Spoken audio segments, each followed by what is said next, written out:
पहली कमाई से गरीब बेटी लाई फर्नीचर। आशा दीदी, चूल्हा बुझा दो ना, देखो कितना धुआं हो रहा है। अरे मेरी प्यारी बहन, चूल्हा बुझा दूंगी तो खाना कैसे बनेगा? इतने में सुखी राम भूखा प्यासा मिट्टी में सना घर आता है। पिताजी, आ गए आप? आशा बेटिया, बड़ी जोरों की भूख लगी है। हाथ मुंह धो लो बाबा, खाना तैयार है। चंदा, जल्दी से बाबूजी के लिए खाने की थाली लगा दे और बोरी बिछा दे।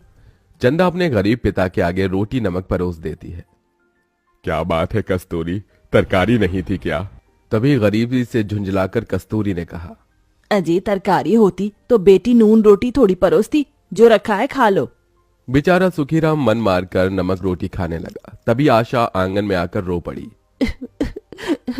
हे भगवान, ये तेरी कैसी लीला है? सारे दुख हम गरीब को क्यों देता है? न रहने को एक अच्छा घर देता है, न खाने को अच्छा खाना, और न सोने को अच्छा पलंग या बिछौना।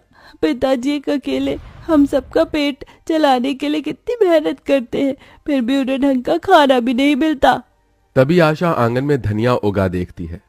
मैंने तो उस दिन ऐसे ही वो खराब धनिया के बीज आंगन में छींटे दिए थे, पर देखो कितने हरे धनिया उग गए हैं। इसी की चटनी पीसकर सबको खाना खिला देती हूँ। आशा उस धनिया की चटनी पीसकर अपने गरीब परिवार को खिलाती है। सुखीराम के परिवार में बूढ़ी माँ, बीवी और 2 बेटी भी हैं। वो किसी तरह किसानी करके परिवार देख रहा है। खाना खाने के बाद बूढ़ी चमेली ठिठुरते हुए कहती है, आशा बेटी, जल्दी से बिछौना लगा दे। जी दादी माँ। फिर वो गरीब बेटी बोरी बिस्तर लगा देती है और उस पर एक गुदड़ी बिछा देती है। पूरा परिवार एक लाइन से झोपड़ी में लेट जाता है। तभी चंदा कहती है, दीदी, ये बिस्तर कितना गड़ता है। काश कि हमारे घर में भी पलंग और गद्दा होता तो हम भी अच्छे से सो पाते। हमारे भी घर में फर्नीचर होना चाहिए। चंदा की ये बात सुनकर दुख से कस्तूरी ने कहा, बेटी, फर्नीचर अमीरों के घर में ही शोभते हैं। हम ठहरे झोपड़ी में रहने वाले गरीब, हमारी सारी जिंदगी जमीन पर सोते ही बीतती है। ऐसा कहते हुए कस्तूरी की आंख में आंसू आ जाते हैं। जहां अमीरों के घर में आलीशान महंगे फर्नीचर होते हैं, वहीं गरीब के लिए सुख सुविधाओं से भरे घर, सुंदर घर में रहने की चाहत पूरी कर पाना एक सपने जैसा होता है। अगले दिन जब आशा आंगन बहार रही होती है, तभी वहां पड़ोस की अमीर प्रेमा रानी के घर में फर्नीचर उतरते देखती है। भैया, एक एक फर्नीचर अच्छे से उतारना, बड़ा महंगा पड़ा है सारा सेट। और ये गोदरेज की अलमारी तो लाख रुपए की पड़ी है, एक भी खरोच नहीं आनी चाहिए। माँ ठीक कहती है, एक अमीर गरीब की जिंदगी में कितना अंतर है। अमीर लोग हर साल फर्नीचर बदल देते हैं और हम जैसे गरीब अपने घर के लिए एक ढंग का अलमारी, सोफा, बेड, कुछ भी सामान नहीं खरीद पाते। थोड़ी देर में प्रेमा मिठाई लेकर आशा के घर आती है। कस्तूरी, अरे ओ कस्तूरी। प्रेमा बहन, आप यहाँ? ये लो पेड़े खाओ और मुंह मीठा करो, मेरे घर नया फर्नीचर आया है। बहुत बहुत मुबारक हो प्रेमा बहन। अरे तुम लोग भी एक आध फर्नीचर ले क्यों नहीं लेते? सारी जिंदगी इस झुग्गी झोपड़ी में ही रहना है तो कम से कम थोड़ा सुंदर तो रखो इसे कि घर लगे। अभी जमीन पर सो रहे हो, घर में एक पलंग भी नहीं। अरे कम से कम एक फ्रिज और एक सोफा सेट और 2-4 कुर्सी तो होनी ही चाहिए, ताकि घर में कोई आ जाए तो बिठा सके। समझ सकती हूँ, इस गरीबी में तुम्हारे पास खरीदने के लिए नया फर्नीचर के पैसे तो होंगे नहीं, तो मेरा पुराना वाला फर्नीचर ले लो, सस्ते में दे दूंगी। ये सुनकर चंदा जिद करने लगती है।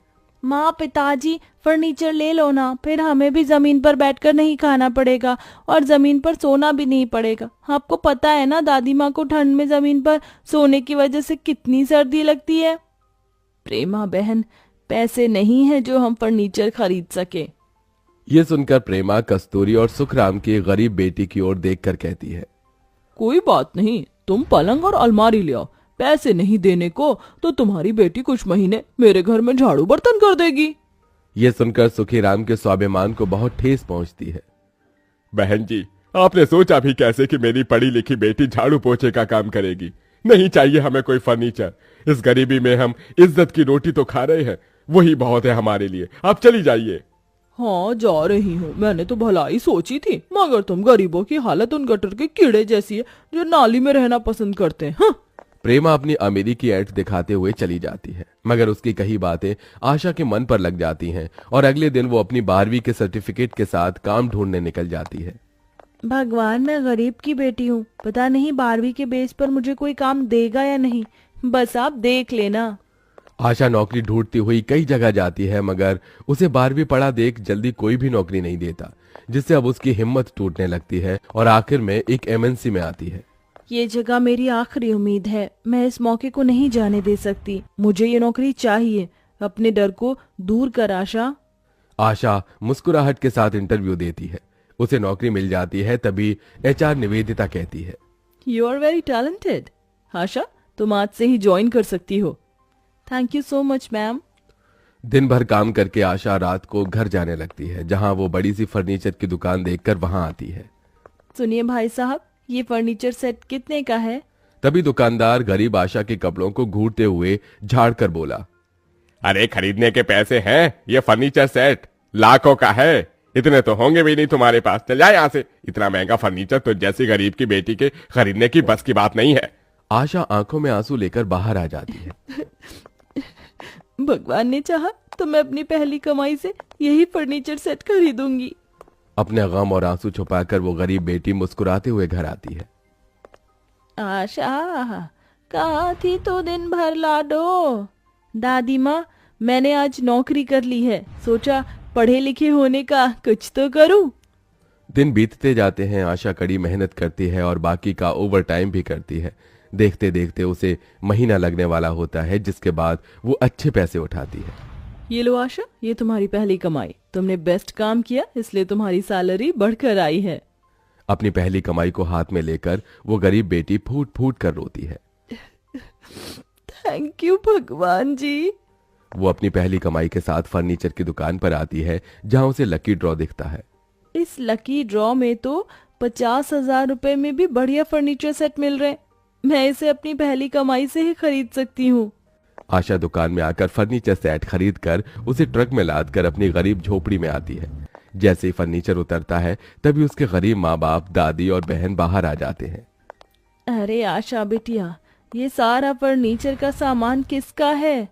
ये सारा फर्नीचर का सामान अपना है माँ, मैंने इसे अपनी पहली कमाई से खरीदा है, अपने परिवार के लिए। ये सुनकर चंदा बहुत खुश होती है। अरे वाह दीदी, इसमें तो फर्नीचर का सारा सामान है, सोफा, पलंग, अलमारी, कुर्सी और खाना खाने के लिए डाइनिंग टेबल भी है। अब तो हम भी अमीर हो गए, हमें जमीन में बैठकर नहीं खाना पड़ेगा और हम उस गुदड़ी के गड़ने वाले बिस्तर पर भी नहीं सोना पड़ेगा, हम भी गद्दीदार बेड पर सोएंगे। चंदा की बात सुनकर उन गरीब परिवार वालों की आंखों में भी खुशी के आंसू आ जाते हैं, जिसके बाद वो सब लगकर घर में फर्नीचर सेट करते हैं। देखो माँ, दादी देखिए, दादी फर्नीचर लग जाने के बाद हमारा गरीब घर कितना अच्छा लग रहा है और ये सोफा कितना नर्म है, मैं तो इसी पर सोऊंगी। हाँ मेरी प्यारी पोती। सभी के हंसते मुस्कुराते हुए चेहरे देखकर पिता सुखराम डबडबाई आंखों से अपनी गरीब बेटी को देखकर कहता है, कस्तूरी, कौन कहता है कि बेटी बेटा नहीं बन सकती? बेटी अगर चाहे तो बाप का कंधा उसका दाहिना हाथ बन जाता है, हमारी आशा की तरह। इस फर्नीचर को लाने के लिए तूने इतनी मेहनत की मेरी बच्ची। पिताजी, आप भी तो हमारे लिए कितनी मेहनत करते हैं और खुद धूप में खेतों में जलकर भी मुझे पढ़ाया लिखाया, तो इस बेटी का भी तो फर्ज बनता है। उस दिन आशा का पूरा परिवार फर्नीचर के महंगे डाइनिंग टेबल पर बैठकर खाना खाता है और फर्नीचर लग जाने के बाद उस गरीब का घर सुंदर दिखने लगता है। वहीं आशा के घर में इतना महंगा फर्नीचर देखकर प्रेमा की बोलती भी बंद हो जाती है।